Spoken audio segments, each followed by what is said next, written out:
Praise the Lord. இயேசு கிறிஸ்துவின் நாமத்தில் அன்பின் வாழ்த்துக்கள். நல்லா இருக்கீங்களா? இந்த நாளிலும் இந்த கிறிஸ்துமஸ் வாரம் உங்களை பார்ப்பது மிகுந்த மகிழ்ச்சி. கர்த்தர் நமக்கு இந்த மாசம் வாக்குத்தத்தம் பண்ணியிருக்கிற ஒரு காரியம் என்னன்னா, ரோமர் 2:10 நன்மை செய்கிறவனுக்கு மகிமை, கனம், சமாதானம் உண்டாகும்னு சொல்லிட்டார் ஆண்டவர். அப்போ நன்மை செய்யணும்னா நம்ம தீமையை விட்டு விலகினாதான் நன்மை செய்ய முடியும் அப்படின்னு சொல்லி சங்கீதம் 37:27 நம்ம பார்க்கிறோம். தீமையை விட்டு நன்மை செய், அப்பொழுது நிலைத்திருப்பாய். அப்ப தீமையை விட்டு நம்ம விலகினாதான் நன்மை செய்ய முடியும். புரிஞ்சுதுங்களா? அப்ப தீமையை விட்டு விலகிறதுக்கு முதல் காரியமே ஆண்டவர் பாருங்க, இன்னைக்கு கற்றுக் கொடுக்கிற ஒரு காரியம் சங்கீதங்களின் புஸ்தகம் 1 அதிகாரம், அதுல முதல் வசனம் எல்லாத்துக்கும் தெரிந்த ஒரு மனப்பாடமான ஒரு வசனம் இல்லையா? அதுல முதல் வசனத்தை பைபிள்ல வாசிக்கிற நல்லா கவனிச்சு பாருங்க. துன்மார்க்கருடைய ஆலோசனையில் நடவாமலும், பாவிகளுடைய வழியில் நில்லாமலும், பரியாசக்காரர் உட்காரும் இடத்தில் உட்காராமலும். இதுதான் ஆண்டவர் நம்ம கொடுக்கிற ஒரு முதல் வசனம். அதுல இன்னைக்கு நம்ம தியானிக்க போகிற பகுதியை முதல் வரி மட்டும்தான். ஏன்னா அதை கொஞ்சம் டீட்டெயிலா நம்ம பார்க்கணும். அதாவது துன்மார்க்கருடைய ஆலோசனையில் நடவாதே.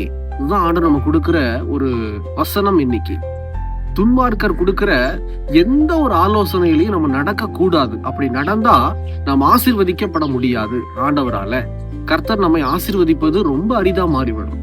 அப்ப ஆண்டவர் என்ன சொல்றாரு? நல் ஆலோசனைகளை பெற்று யுத்தம் செய்யணும்னு சொல்லி வசனம் இருக்கு. அப்போ எப்படிப்பட்ட ஆலோசனைனா, தேவ பிள்ளைகளிடத்துல ஆலோசனை கேட்கலாம். இன்னைக்கு நிறைய பேருடைய வாழ்வில துன்மார்க்கனோடு இணைந்திருக்கும் போதுதான் ஆலோசனை தப்பி போகுது.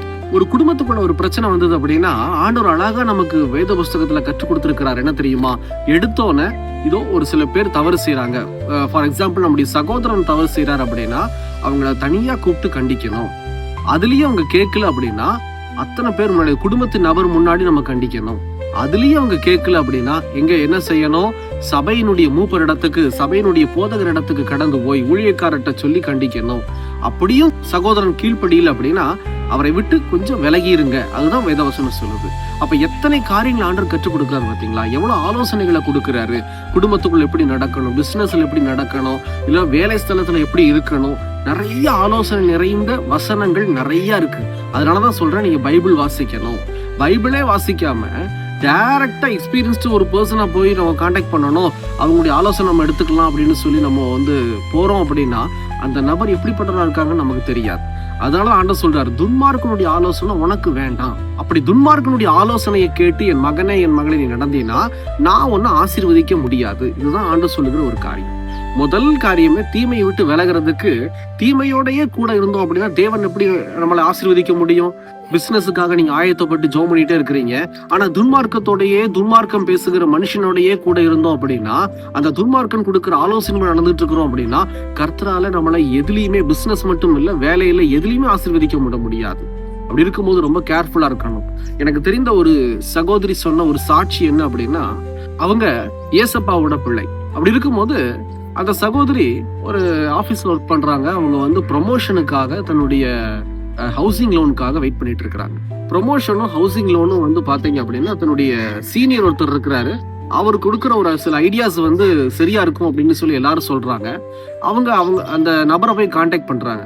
கான்டாக்ட் பண்ணி பேசும்போது ஒரு 2-3 பேத்துக்கு இந்த மாதிரி அந்த சீனியர் ஆலோசனை கொடுத்து நடத்தின போது அது அப்படியே ஒர்க் ஆயிருக்கு. ப்ரொமோஷனும் கிடைச்சிருக்கு, ஒரு சில காரியங்களும் நன்மை உண்டாயிருக்குன்னு சொல்லி கேள்விப்பட்டு இவங்களும் போய் கான்டாக்ட் பண்றாங்க, பேசுறாங்க.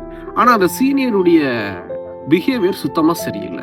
கண் பார்வை சரியில்லை, அவருடைய வார்த்தைகள் சரியில்லை, பேச்சு சரியில்லை. அப்படி இருக்கும்போது துன்மார்க்கமான வழியில் நடக்கிற அந்த சீனியருடைய ஐடியா எப்படி இருக்கும் யோசனை பண்ணி பாருங்க. ஐடியாவும் மோசமா தான் இருக்கும், குறுக்கு வழியில தான் இருக்கும். அப்படி இருக்கும்போது அந்த ஆலோசனையை கேட்டு இந்த சகோதரி தன்னுடைய காரியங்களை செஞ்சுட்டு ப்ரொமோஷனுக்காகவும் லோன் சாங்ஷனுக்காகவும் வெயிட் பண்ணிட்டே இருக்காங்க. கால தாமதம் ஏற்பட்டுட்டே இருக்குது. ப்ரொமோஷன் லிஸ்ட்ல இவங்க பேர் தான் நம்பர் 1 சீனியாரிட்டி. ஆனா அந்த ப்ரொமோஷன் இவங்களுக்கு கிடைக்கல, லோனும் இவங்களுக்கு சாங்ஷன் ஆகல. ரொம்ப ஒரு மாதிரி சோர்ந்து போய், என்னடா இந்த சீனியர் சொல்லி நம்ம எல்லாமே சரியா செஞ்சோமே, இவர் சொல்லி மற்றவங்களுக்கெல்லாம் நடக்குது, எனக்கு நடக்கலையே அப்படின்னு சொல்லி ரொம்ப சோர்ந்து போய் அழுது தன்னுடைய சபையில பிரசங்கம் பண்ணிட்டு இருக்கும் போது, போதகருடைய பிரசங்கம் நடக்குது, இவங்க ஒரு மூலையில உட்கார்ந்து அழுதுகிட்டே இருக்கிறாங்க, கண்ணீர் வடித்து கொண்டே இருக்கிறாங்களாம். அதை பாஸ்டர் புல்பீட்ல இருந்து பார்த்துட்டாரு. பார்த்த பிறகு அவங்க வைஃப்ட சொல்றாரு, சிஸ்டர் அழுதுகிட்டே இருக்கிறாங்க, அவங்களை கொஞ்சம் வெயிட் பண்ண சொல்லி பேசலாம் சர்ச்சு முடிச்ச பிறகு பாஸ்டர் ஒய்ஃபும் கூப்பிட்டு ஆபீஸ் ரூம்ல உட்கார வச்சு பேசுறாங்க. சிஸ்டர் என்னாச்சு, ஏன் அழுதுகிட்டே இருக்கிறீங்க, என்ன ப்ராப்ளம், உங்களுக்காக நாங்க ஜெபிக்க விரும்புறோம் சொல்லுங்கன்னு சொல்லும்போது அந்த சகோதரி சொன்னாங்களாம், இல்ல பாஸ்டர், இந்த மாதிரி ஒரு ப்ரொமோஷனுக்காகவும் ஹவுசிங் லோனுக்காகவும் ரொம்ப ஊக்கமா நான் ட்ரை பண்ணேன், ரொம்ப முயற்சி எடுத்தேன், ரொம்ப சந்தோஷப்பட்டேன், எல்லாமே ஃபுல்லா நிறைவேறிடுச்சுன்னு. ஆனா கடைசியில எனக்கு வர வேண்டிய ப்ரொமோஷன் வேற ஒருத்தருக்கு கை மாறிடுச்சு. ஆனா சீனியாரிட்டி நான் தான் ஃபர்ஸ்ட், என் நேம் தான் இருக்கு, ஆனா எனக்கு கொடுக்கல, ஏன்ற காரணம் கூட சொல்லல கேட்டதுக்கு. ரெண்டாவது, எனக்கு லோனும் சாங்ஷன் ஆகல, நான் என்ன செய்யறேனே தெரியல, என்ன தப்பு பண்ணேனே தெரியல அப்படின்னு சொல்லி ரொம்ப அழுதுட்டாங்க. அதுக்கப்புறம் பாஸ்டருக்கு சமாதானமே உண்டாகல அந்த வார்த்தையை கேட்டுட்டு. இன்னும் கொஞ்சம் டீப்பா விசாரிச்சாரு. சரி, நீங்க வந்து இந்த ப்ரொமோஷனும் சரி லோனும் சரி நீங்களா வந்து காரியங்கள் முயற்சி எடுத்தீங்களா, இல்ல வேற யாராவது மூலயமா நீங்க முயற்சி எடுத்தீங்களா கேட்கும்போது, ஆமா, எனக்கு ஒரு சீனியர் ஸ்டாஃப் ஒருத்தர் இருக்காரு, அவர் கொடுக்குற ஐடியால மட்டும்தான் நான் வந்து செஞ்சேன், அவருடைய ஐடியாஸ் வந்து ஒர்க் அவுட் ஆகல, ஆனா மத்தவங்களுக்கு ஒர்க் அவுட் ஆச்சு, எனக்கு ஒர்க் அவுட் ஆகல அப்படின்னு சொல்லியிருக்கிறாங்க.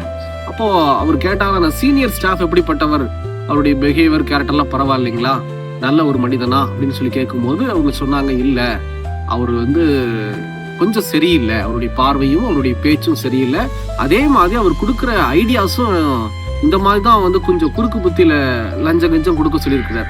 இதை செய்யும் போது பாஸ்டர் சொன்னாராம், அதாவது மற்றவர்களுக்கு இது வந்து ஒர்க் அவுட் ஆச்சு, உங்களுக்கு ஒர்க் அவுட் ஆகணும்னு சொன்னீங்கல்ல, இதுதான் ரீசன். ஏன்னா நீங்க கர்த்தருடைய பிள்ளை, ஜெபிக்கிறீங்க, வேதத்தை வாசிக்கிறீங்க, சபைக்கு வர்றீங்க. அப்படி இருக்கும்போது வசனம் என்ன சொல்லுது, முதல்ல சங்கீதம் 1:1 எடுத்து வாசிங்கன்னு சொன்னாராம் பாஸ்டர். அவங்க வாசிச்சிருக்கிறாங்க, துன்மார்க்கனுடைய ஆலோசனை நடவாமல். அதுக்கப்புறம் பாஸ்டர் சொல்லியிருக்கிறாரு, சிஸ்டர், நீங்க துன்மார்க்கனுடைய ஆலோசனையில என்ன செஞ்சாலும் கர்த்தரால உங்களை ஆசீர்வதிக்க முடியாது. உத்தமனுக்கு தான் கர்த்தர் துணையா இருக்க முடியுமே தவிர, இந்த மாதிரி குறுக்கு வழியில யோசிக்கிறவங்க, பொய் பேசனுடைய ஐடியாஸ் எல்லாம் நீங்க எடுத்து அப்ளை பண்ணீங்கன்னா அந்த ஐடியாஸ்ல கர்த்தரால உங்களை ஆசீர்வதிக்கவோ, உங்களுக்கு பலத்தை கொடுக்கவோ, ஞானத்தை கொடுக்கவோ முடியவே முடியாது சிஸ்டர். இது நீங்க இப்படி செய்யாதீங்க. இதுக்கு அடுத்த ஒரு காரியத்தை சொல்லி கொடுத்தாராம், போய் உபவாசம் பண்ணுங்க. உபவாசம் பண்ணி தேவ சமூகத்துல ஆண்டவர்ட்ட முதல்ல மன்னிப்பு கேட்டு ஜெபம் பண்ணுங்க. ரெண்டாவது, ஆண்டவரே, எனக்கு வர வேண்டிய ப்ரொமோஷனை எனக்கு வாங்கி தாங்கப்பா, எனக்கு உண்டான ஆசீர்வாதத்தை நிறைவேற்றுங்க அப்படின்னு சொல்லி கேளுங்க, கர்த்தர் உங்களை ஆசீர்வதிப்பாருன்னு சொல்லி ஜெபம் பண்ணி அனுப்பிட்டார். அதே மாதிரி சகோதரி உபவாசம் பண்ணி தேவ சமூகத்துல ஜெபிச்சிருக்கிறாங்க. ஆண்டவரே, என்னுடைய பாவத்தெல்லாம் மன்னிங்க, சாபத்தெல்லாம் நீக்குங்க, ஆண்டவர் தெரியாம இந்த காரியங்களை செஞ்சுட்டேன், எனக்கு உதவி செய்யுங்க ஆண்டவரே அப்படின்னு சொல்லி ஆண்டவர் சமூகத்துல போராடி ஜெபம் பண்ணி இருக்கிறாங்க கண்ணீரோடு கூட. சரியா அவங்க ஜெபம் பண்ணி முடிச்சு 10 நாள்ல ஒரு ரீஜனல் ஆபீசர் வந்திருக்கிறார்.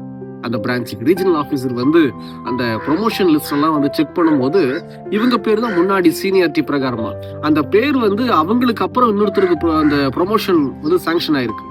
அப்ப அவருக்கு ஒரு கேள்வி, குவெஸ்டின் மார்க், என்னன்னா இவங்களுக்கு தானே முதல்ல வந்து ப்ரொமோஷன் கொடுக்கணும், ப்ரையாரிட்டி கொடுக்கணும், எப்படி இவங்க அடுத்த நபருக்கு மாறுச்சுன்னு சொல்லி அங்க ஆபீஸ்ல எல்லாத்துக்கிட்டையும் விசாரிக்கும் போது தெரிஞ்சிருக்கு, ஒரு சில காரியங்கள் எல்லாம் வந்து சொல்லியிருக்காங்க, நல்ல ஒரு ஸ்டாஃப் தான், கடைசி நேரத்துல பேர் மாறிடுச்சு ஒரு சில விஷயங்களால அப்படின்னு சொல்லி கேள்விப்படும் போது அவரு யோசனை பண்ணிட்டு அவர் மூலியமா ஆண்டவர் கிரியை செய்திருக்காரு பாருங்க.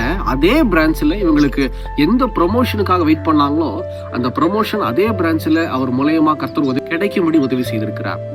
அவ்வளவு சந்தோஷம் அந்த சகோதரிக்கு. ஓடி வந்து சபையில தேவனுடைய நாமத்தின் மகிமைக்காக சாட்சி சொல்லி அதுக்கப்புறம் சொல்றாங்க, நான் எல்லாவற்றையும் உபவாசம் பண்ணி ஜெபம் பண்ணுவேன், ஜெபம் பண்ணாம ஆண்டவர்கிட்ட கேட்காம ஆலோசனையை யார்கிட்டையும் நான் கேட்க மாட்டேன், தேவன் கொடுக்குற ஆலோசனைப்படி மட்டும்தான் நடப்பேன் அப்படின்னு சொல்லி ஒப்பு கொடுத்தாங்க தன்னுடைய வாழ்க்கைய. இன்னைக்கு ஆசீர்வாதமா இருக்கிறான். அருமையான, எனக்கு பிரியமான சகோதரனே சகோதரியே, இன்னைக்கு நானும் உங்களுக்கு அதான் சொல்றேன், துன்மார்க்கனுடைய ஆலோசனையில நம்ம கேட்டு எதன்படி செஞ்சாலும் கர்த்தரால நம்மள ஆசீர்வதிக்கப்பட முடியாது.